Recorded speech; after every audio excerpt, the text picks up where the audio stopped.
So we've been in Sweden for a month, right? And there is a lot that I have noticed that is different that I want to talk about. I think one of the more interesting topics, because it seems like I see this online all the time, is how Americans, or people from the United States specifically, lose weight when they come to Europe. And I knew this was going to happen to me. I mean, I backpacked Europe for the first time 15 years ago when I graduated college, and I went to like 30 cities and I was eating croissants and just every carb you can imagine, gelato. And I think was the fittest I've ever been after a month, you know? And since then, I kind of realized that every time I travel, in the last, decade plus since then, I'm gonna lose weight at some point. Even just not even trying really, right?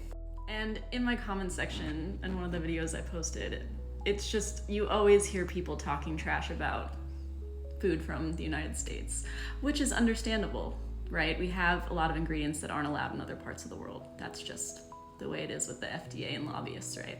But I don't think people realize sometimes how huge the United States is.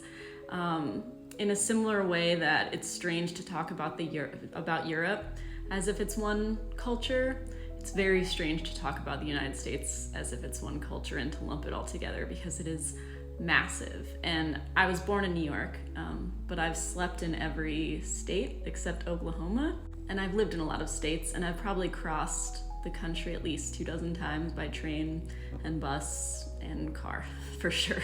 And you couldn't just have more of a disparate nature to one country, I swear. Like where I was living the last 10 years in the Pacific Northwest, you will never find produce like the Pacific Northwest anywhere in the world. I'm convinced of it as a chef. It is my Shangri-La of food. It always will be, right?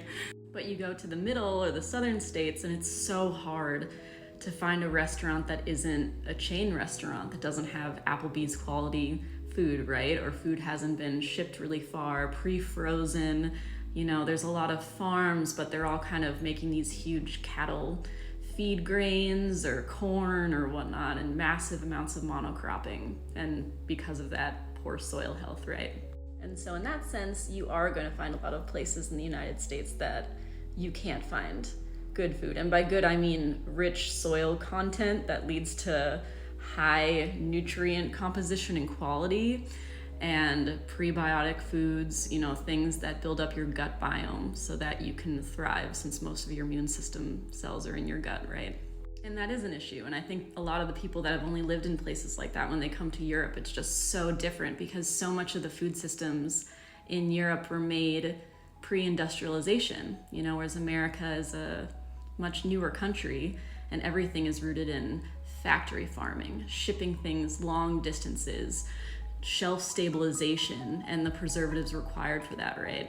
You go live in these places where every restaurant sources cheese from a local dairy, or the pigs are raised down the road from a farmer who's, his great-grandfather ran that farm. It's just a totally different food infrastructure, right?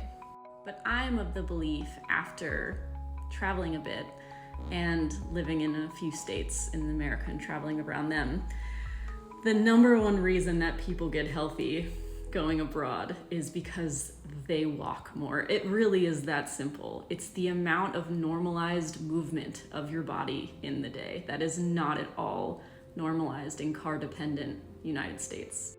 So much about the United States is about quick convenience and comfort, right? And so you just kind of get in your car, drive to a fast food restaurant, get back in your car, if you ever got out of it, go back home and sit in front of your TV. Everything. It's huge and just so car dependent. You just don't have the public transport infrastructure you do in so much of Europe.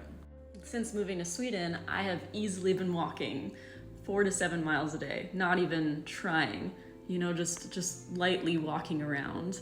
And I look at the end of the day and it's like, oh, that was another 7 miles. Even living in the Pacific Northwest in Portland, Oregon, in the middle of the city, that never happened for me. And in studying insulin resistance, which is a huge part of weight gain, because when you have an insulin issue can also develop leptin resistance, which is your satiating hormone, makes you feel full. And so you never feel full, you're on a blood sugar roller coaster every day if you have insulin issues, which so many people in America do. Diabetes is a real issue. I think I read that 1 in 3 adult Americans is walking around unknowingly pre-diabetic, on top of the people with full-blown diabetes. But in dealing with my own blood sugar issues, what I learned is that one of the #1 ways that you can combat blood sugar spikes after eating a carby meal is that you go for a walk. Like 10 to 30 minutes just helps exponentially in dealing with blood sugar issues. So in Europe, yeah, you go and you eat croissants, you go and you eat pasta, whatever, you know, and then you go for a walk after and you walk home, and that alone, I think, just keeps people so much more vibrant as they age. So I love coming to Europe and I love living here now because it's honestly incredible being able to eat pasta and stuff again, and then I walk it off right after and I'm like ready to go. It's night and day. I feel so much healthier just even in a month being here, and I just wish that for everybody.